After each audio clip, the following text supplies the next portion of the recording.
откривање до социализација во институцијата. За како со децата што ќе бидат вклучени, инклузија што викате, јас требам терминот вклучување, по редовното одделение. Сега, ние, нашите студенти, дефектолози ги подготвуваме, а истовремено, ево и држиме конгреси, семинари, дефектолози што порано завршили, ги насочуваме како сега во новите услови, која улога они имаат. Улогата нивна е да биде како инструктор, како помагач во редовното одделение и тоа да му помага на учителот што има такво дете во редовното одделение и во текот на неделата по посебна програма да работи и со детето. Тоа како дефектолог. Уште по-добра форма е ако таа задача има училиштето како училиште, посебно како ресурсно училиште или инструкторско училиште и да тоа училиште прави распоред на своите дефектолози, кој од дефектолозите ќе покрие кое училиште.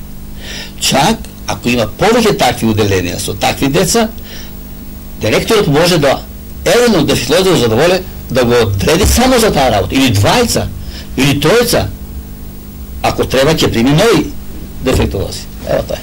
Така. Добро, само што мислењето на господин Довести, кои ќе бидат промените кои што ќе настанат од самата инклузија или вклучувањето во однос на посебните потреби на децата?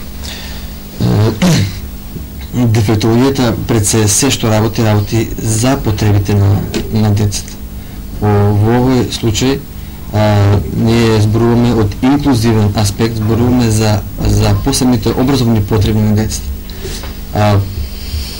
Како коригитет на целиот пристап и на успехот и резултатите кои треба да се добијат од инклузијата е индивидуалниот пристап што сега ќе го има детето од можноста од пристапот на дефектологот кој ќе работи во таа редовна институција.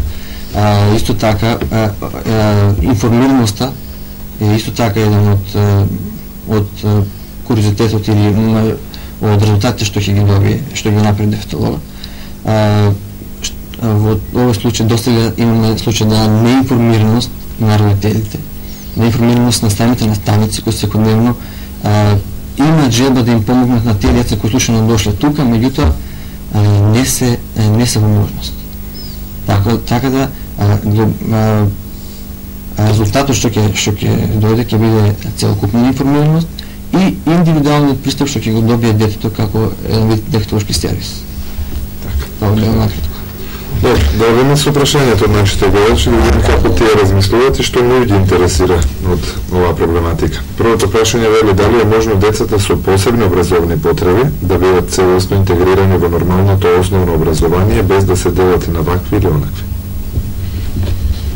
Веќе во досегашниот разговор на некој начин го елабориравме ова прашање, но да повториме. Тука е прашањето дали сите деца може да бидат случаи и да не ги разликуваме. И од стручен аспект, и од етички аспект, ние би сакали така да биде. Ево, јас како професор кој што над 50 години работам во проблематика. Меѓутоа, желбата е една, можност се други. Нажалост, не може сите деца. Не може, затоа што, како што рекла, ментална ретардација се дели на 4 подгрупи. Имаме лесно ментално, умерено, тешко и најтешко, длабоко. Рекоме, со лесно би можело то некаде со таква помошност за што зборувавме, меѓутоа за другите случаи не може. Или ако едно слепо дете не е подготвено во посебно училиште за слепи, ориентација во простор, брајово писмо, машината и така натаму, не ќе може да сака. Ако неколку години го подготвуваме и оно се како тако подготви, може.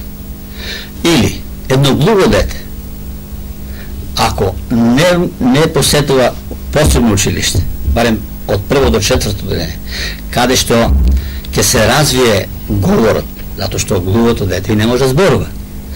Второ, да го научиме да читава од уста.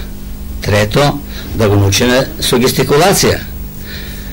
После тоа, четврто деление, евентуално може да се вклучи, али пред тоа тешко. Јас речеме бев пред неколку години во Лондон, во Англија. Водев еден меѓународен проект, Темпус, и колегата тамо што не прихвати, вика, професор, што ви интересира да ви покажам? Вика, ми интересира да ми покажете инклузивно деление. Како е кај вас тоа направим, бидејќи тоа стално ни укажувате? Он мене однесе во предучилишна градинка, во основно училиште и во средно училиште. А сега да ни покажа работа со глуви, односно вклучени глуви лечења во редовните групи и уделенија. Најкарактеристичен пример ќе ви кажа. Во средното училиште кога отидовме, класот се постоеше над 20 ученика и во тие ученици имаше 6 тешко наглуви, а и глуви. Наставник имаше микрофон и си предаваше на сите ученици. Меѓутоа, пред 2 глуви деца или наглуви,